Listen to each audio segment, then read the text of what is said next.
शुरू करो। नमस्कार। एक बार मैं जरा फ़ोन को सेट कर लेता हूँ और इसके बाद मैं आप सभी के साथ जुड़ने की कोशिश करता हूँ। आप सभी को नमस्कार। मैं अभिषेक शुक्ला, आज़ाद सेना से, और अभी मेरे साथी एक बार जुड़ जाएं। और ये फेसबुक लाइव जो है ये 26 अप्रैल को यूजीसी के खिलाफ होने वाले आंदोलन के विषय को लेकर है, और ये ज़रूरी था क्योंकि कल भी पूरा दिन हम लोग 26 अप्रैल के आंदोलन के लिए लगे रहे, और आज भी हम लोग 26 अप्रैल के आंदोलन के लिए लगे हुए हैं। तो हमारा प्रयास है कि क्या आंदोलन के क्या स्थिति है, उन विषयों को लेकर समाज के लोगों तक जो है हम लोग जानकारी पहुंचाते रहें। तो जैसे ही आप जुड़ जाते हैं एक बार, तो मेरा आपसे आग्रह है कि आप तो अभी हम लोग कल भी पूरे दिन लगे रहे, और आज भी हम लोग अभी पार्लियामेंट थाने बुलाया गया था हम लोगों को आज, तो हम लोग पार्लियामेंट थाने आज गए थे। और पार्लियामेंट थाने से निकलने के बाद हम लोग फिर, क्योंकि वो लोग दबाव प्रशासन की तरफ से बनाया जा रहा है कि आप लोग परमिशन जो है 26 अप्रैल के कार्यक्रम को जो है वापस ले लीजिए।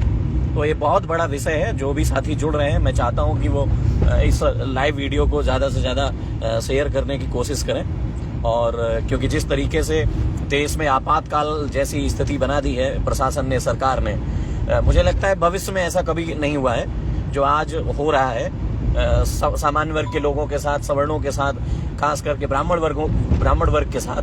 तो और इसके बाद भी जब सामान्य वर्ग या सवर्ण या ब्राह्मण समाज के जो लोग हैं और चाटुकारिता कर रहे हैं इन पार्टियों की, इन नेताओं की, वो ये बड़ा दुर्भाग्यपूर्ण विषय उनको नहीं दिख रहा है कि आने वाली पीढ़ियां जो है जिस तरीके से राजनीतिकरण के तहत उनके गले घोंटे जा रहे हैं राजनीतिक पार्टियों के द्वारा कानून बनाकर।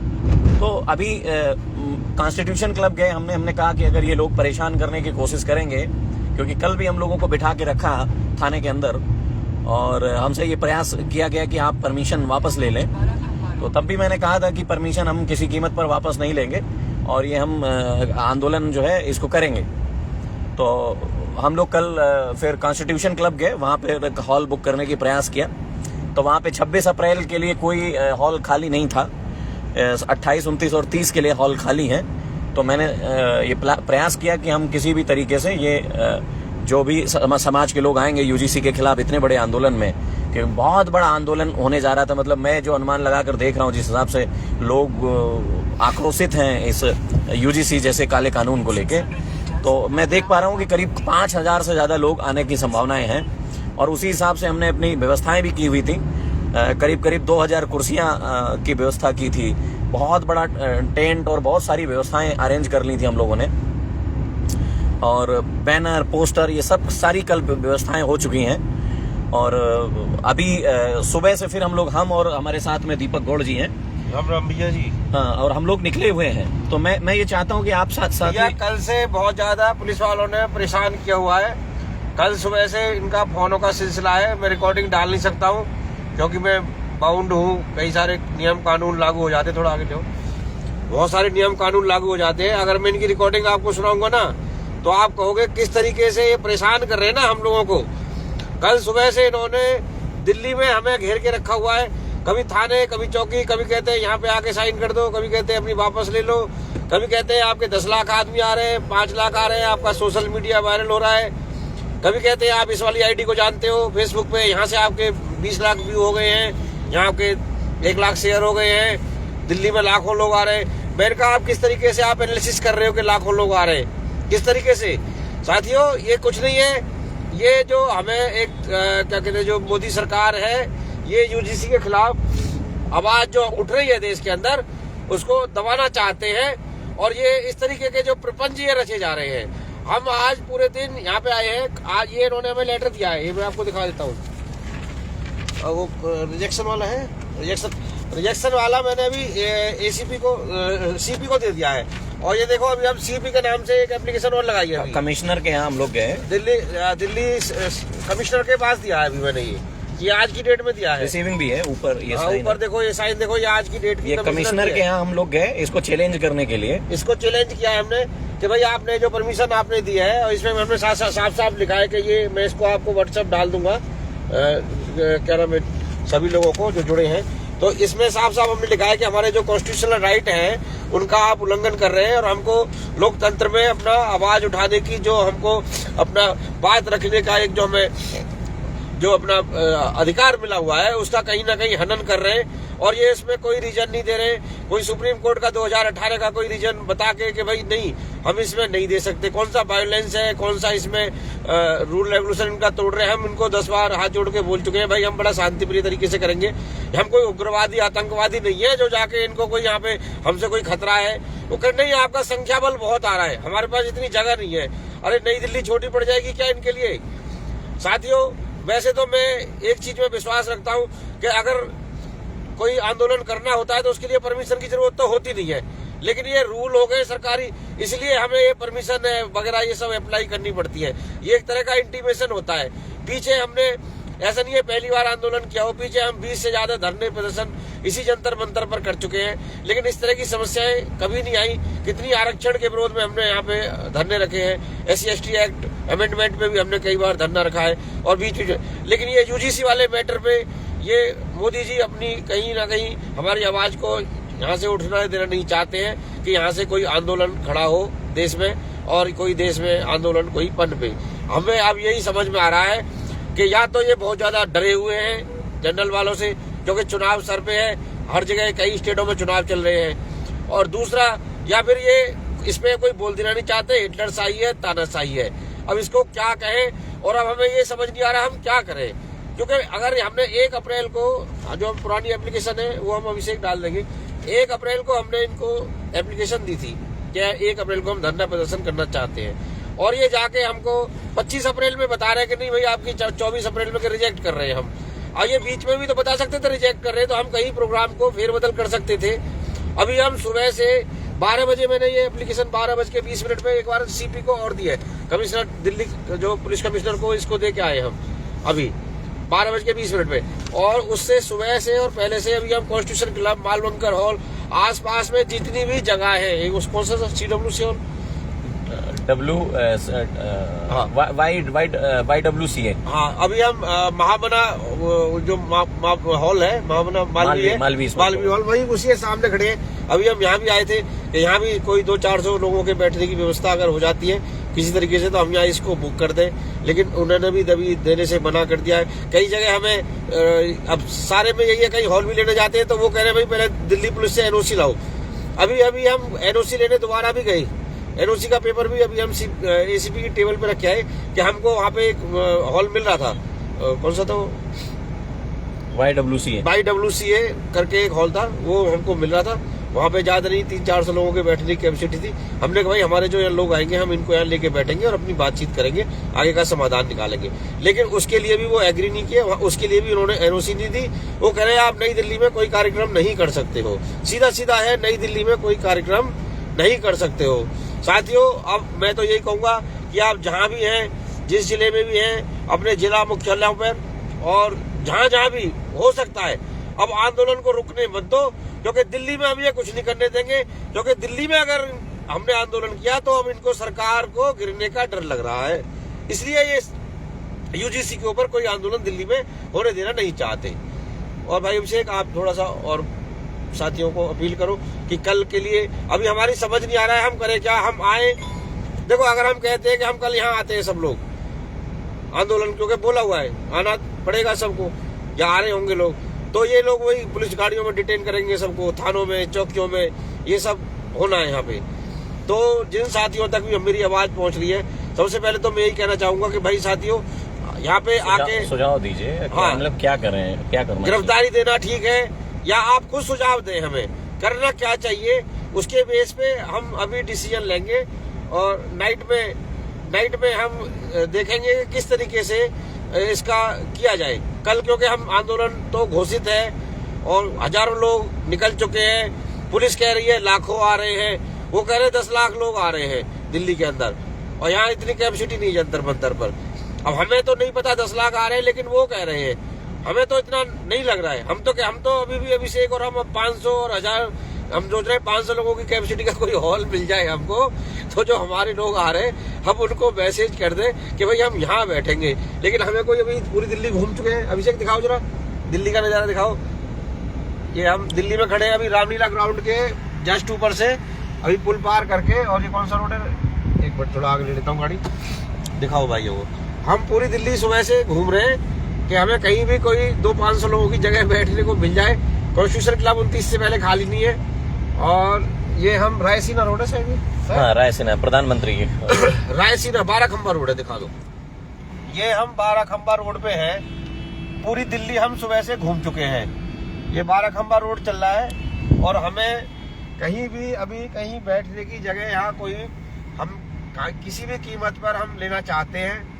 कोई भी कितना भी रेंट, हमने मावलंकर हाल का रेंट भी पूछा, उन्होंने कहा भाई लाख है 1.25 लाख है, भाई जितना भी है दे दो।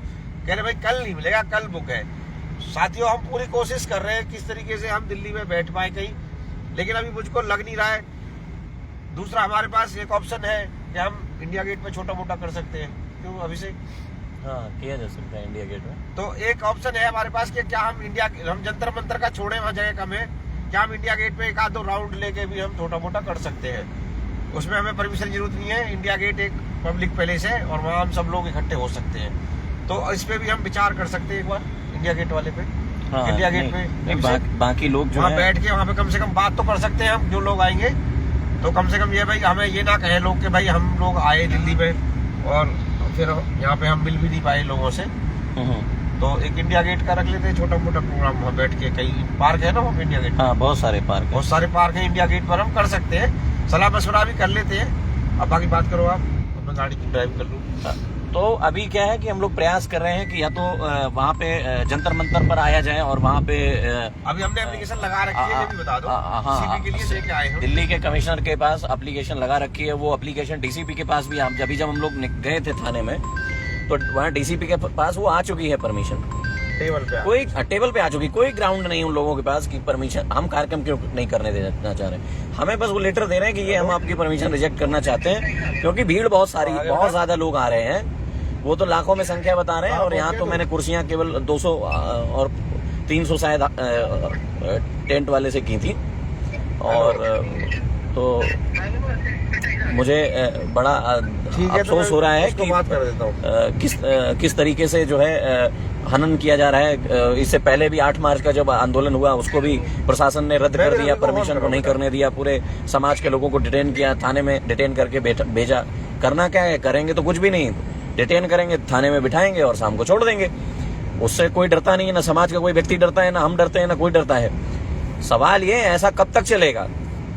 मैंने ये देखा है जब 2014 के बाद से, जब से भारतीय जनता पार्टी की सरकार आई है सत्ता में, तब से इस तरीके की तानाशाही, इस तरीके के तुगल की फरमान जारी होते रहे हैं। और मुझे लगता है कि मतलब एक तरीके से मैं अगर इस सरकार को नाम दूं तो मैं कह सकता हूं कि ये सरकार जो है औरंगजेब से भी ज्यादा खतरनाक है।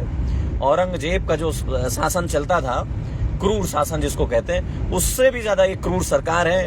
और इस पार्टी के क्रूर नेता हैं, इस पार्टी के क्रूर लोग हैं और जो सामान्य वर्ग के लोगों की आवाज को दबाने का सतत प्रयास कर रहे हैं। सबसे बड़ा दुर्भाग्य ये है कि समाज के जो कालनेमी हैं, जो प्रशासनिक गद्दियों पर बैठे हैं, आप समझिए ये प्रशासन के जो लोग हैं, जो गद्दी पे बैठा है वो ब्राह्मण अधिकारी है, जिसके बच्चे होंगे, जिसके समाज के लोग होंगे, जिसके रिलेटिव होंगे, वो ब्राह्मण पदाधिकारी डरा रहा, धमका रहा मुझे कि इसको उठा के अंदर कर दो अगर ये नहीं अपना ये आंदोलन वापस लेता है। एक ब्राह्मण पदाधिकारी दूसरे ब्राह्मण एक सामाजिक कार्यकर्ता पर जो अपने समाज के लिए लड़ रहा है, उसको ये कह रहा है अगर ये आंदोलन वापस नहीं लेता है, इसको उठा के अंदर करो, बिठा लो यहीं पे। आप कल्पना करिए कि ये प्रशासनिक जो अधिकारी हैं, एक कालनेमी बनकर समाज को डसने का काम कर रहे हैं। ये कहाँ लेकर जाएंगे समाज को? ये साले अधिकारी जब तक नौकरी करेंगे, साले गद्दी पर बैठ के लूटेंगे जनता को, और समाज के नाम पर इनके जून नहीं रेंगती है। और जैसे ही साले रिटायर होते हैं, फिर ये ब्राह्मण मठाधीश बन जाएंगे, बहुत बड़े ब्राह्मण पदाधिकारी वो बन जाएंगे, ब्राह्मणों के लिए सब कुछ त्याग और कर्म करने के लिए एकदम सब बन जाएंगे। मजे की बात यह है कि डिप्टी कमिश्नर है वो मिश्रा है और जो एसीपी है वो शर्मा है। लेकिन इसके बावजूद भी यहाँ पे जो ब्राह्मणों को, राजपूतों को परमिशन नहीं दी जा रही है बैठने की, कि अपनी बात कर सके। ये अधिकारी या तो दबाव में है या अपने स्वभाव में है। और जब ये भी सही कह रहे हैं अभिषेक भाई कि जब ये रिटायर हो जाते हैं, मैंने देखा है कई अधिकारियों को, जब रिटायर हो जाते हैं तो उसके बाद ब्राह्मण समाज चलाते हैं और जाके फिर वो मठाधीश बनते हैं कि भाई हम ब्राह्मणों के बहुत बड़े लीडर हैं, बहुत राष्ट्रीय नेता हैं। लेकिन आज ये इनको यहाँ पे ब्राह्मण बन रहा है, दब रहा है, कुचल रहा है, आज इनको कुछ नहीं दिखाई दे रहा है। खैर, अभी हम इन अधिकारियों के खिलाफ भी कार्रवाई की कर रहे हैं। अभी हमने सीपी को दिया है और हमने पूरी तैयारी कर ली है। कल दिल्ली हाई कोर्ट में अभी क्या करना चाहिए? कल जंतर मंतर पर आना चाहिए, एक बार राय ले लेते हैं हम सबसे। नहीं, अभी जब तक हमारी ये वाली रिजेक्शन नहीं आती है, ये जो सीपी को दी है, अभी इसकी अब जब तक हम पे रिजेक्शन नहीं आएगी तब तक हम कोई मैसेज देने की पोजीशन में नहीं है, क्योंकि पहले सीपी से रिजेक्शन आए या परमिशन आए। अभी तो सीपी को दिया ना अभिषेक। हाँ। तो हमने उसको डिनाई करते हुए सीपी को दिया, रिसीविंग हमने ले ली है। अभी हम कोई आंदोलन वापस नहीं ले रहे हैं। हाँ, ये जब तक से रिसीविंग ले रखी है हमने। अब जब तक हमें इसकी रिजेक्शन नहीं मिलेगी तब तक हम अभी कुछ कहने के स्थिति में है नहीं है, क्योंकि हम कह दे कैंसिल है, फिर बाद में वो कहते हैं हाँ भाई सीपी साहब को आपने दिया था और वो हमने कर दी है। तो अभी उनका एक और हमें रिएक्शन अभी उसके इंतजार में है हम, कि वो सीपी वाली उस पर क्या एक्शन होता है। क्योंकि सीपी पे दिया तो सीपी को इनको शाम तक रिप्लाई तो करना ही पड़ेगा, क्योंकि इनके पास आ भी चुका है डीसीपी के पास। तो अब ये सीपी को क्या रिप्लाई करेंगे और सीपी ऑफिस से हमको क्या रिप्लाई मिलता है, तो वो हमें अभी देखने वाली बात है। हम इंडिया गेट आ चुके हैं, हमारा टारगेट पॉइंट लगभग यही है। हाँ, इंडिया गेट हम लोग इंडिया गेट हम लोग पहुंच चुके हैं और प्रयास कर रहे हैं कि कहीं ना कहीं, अभी तक हमने कोई आंदोलन। 10 बजे इंडिया गेट का अभी हम बना रहे प्लान। अगर नहीं बना तो कम से कम लोग जाए ना वापसी, इंडिया गेट आ जाए वापसी, अगर वहाँ ना घुसने। आंदोलन कोई वापस नहीं लिया है हम लोगों ने, और क्योंकि हमने कमिश्नर से एप्लीकेशन दी है, रिसीविंग भी ली है, और जब तक वो रिजेक्शन हमारे पास नहीं आती है कमिश्नर से, तब तक कोई भी आंदोलन हम वापस लेने की स्थिति में नहीं है, और ना ही अपने समाज के लोगों से। जी बोलिए। अभी बीच में कट गया था, एक्चुअल में कुछ दिक्कत आ रही है, नेटवर्क की दिक्कत आ रही है। तो अभी अभिषेक इधर इंडिया गेट दिखाओ जरा शीशे से। ये हम इंडिया गेट पे है इस समय, रिवर्स करो। ये देखो सामने इंडिया गेट है, और हम ये चाहते हैं कि अगर आपको वहाँ पे कोई ना आने दे या अंदर ना घुसने दे जंतर मंतर पे, तो आप इंडिया गेट रिटर्न आए, जो भी साथी है इंडिया गेट रिटर्न आए। इंडिया गेट अमर जवान ज्योति पे फिर हम सब लोग इकट्ठे होंगे। दिखाओ रवि, क्या नाम करता अभिषेक, इंडिया गेट दिखा दो। ये देखो, ये इंडिया गेट है और ये सामने अमर जवान ज्योति, बिल्कुल यही ये झंडे लगे हैं, इसके आगे अमर जवान ज्योति है। ये जो यहाँ पे अमर जवान ज्योति जलती है ना, वहाँ अमर जवान ज्योति पे हम बिल्कुल यहाँ से जंतर मंतर से 1-1.5 किलोमीटर की दूरी पे है ये इंडिया गेट अमर जवान ज्योति। तो अभी हमें, क्योंकि पूरी दिल्ली में कहीं जगह नहीं मिली है, कोई होटल, कोई हॉल, कुछ भी नहीं मिला है, तो मैं साथियों से यही कहूँगा कि जो साथी यहाँ दिल्ली आ चुके हैं या निकलने वाले हैं, कम से कम हम इंडिया गेट अमर जवान ज्योति पे सभी साथी आए, अगर जंतर मंतर पे घुसने ना दें। अभी एक हमारा बाकी है कि जो हमने सीपी ऑफिस में दी है ना अभिषेक, तो वो अगर हमारी रिजेक्ट होती है तब हम ये अमर जवान ज्योति पे लोगों को बुलाएंगे, ठीक है ना। आप बाकी बोलो। बाकी आप सभी भी, अब मैं चाहता हूं आप सभी भाई जैसा आप लोगों से इसने मिला है सदैव, और मैं चाहता हूं कि आप लोगों के पास भी अगर कोई सुझाव है तो मेरे फ़ोन नंबर पे, मेरे मैसेंजर पे या कमेंट बॉक्स में भी दे सकते हैं आप लोग, कि अभी क्या क्या स्टेप हम लोगों को लेना चाहिए, और उस स्टेप को लेने के बाद हम लोगों को क्या करना चाहिए। क्योंकि इस तरीके से अगर आवाज़ें दबाई जाएंगी तो मुझे लगता है कि निश्चित तौर पर समाज तो कभी आवाज़ उठा ही नहीं पाएगा। समाज तो हमेशा दबा कुचला महसूस करेगा। 1-1, 2-2 महीने हम किसी कार्यक्रम को लेकर इतनी मेहनत और अथक प्रयासों से कोई काम, आंदोलन करने की कोशिश करते हैं, और ये समाज के कुछ विभीषण और सरकार के कुछ पालतू अधिकारी और ये हमारी परमिशन कैंसिल कर देते हैं हम, है ना। तो मेरा आपसे यही गुजारिश है और हाथ जोड़कर विनती है आपसे कि आप लोग सुझाव जरूर दीजिए। और मैं अभी फिर जा रहा हूँ किसी दूसरे होटल और हॉल में करने के लिए, और जल्द दोबारा आपके साथ लाइव जुड़ता हूँ। बहुत बहुत धन्यवाद। जय हिंद, जय